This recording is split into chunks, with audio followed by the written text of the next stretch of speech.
Hello everyone, in this video I will show you how to fix movement issues in Brawl Stars when playing on Bluestacks. First, open Bluestacks and go to the settings menu.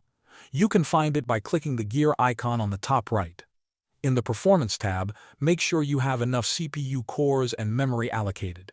If you have a strong computer, try setting it to 4 CPU cores and at least 4 GB of memory. This makes the game run more smoothly. Next, go to the Display tab. Set the resolution to the same as your monitor and keep the DPI at 240. Lower resolutions can sometimes cause movement lag. Now, check your controls. Click on the keyboard icon on the right side of Bluestacks. Then open the controls editor. For Brawl Stars, make sure you are using the default smart controls. If you see custom controls that you made earlier, reset them to the default.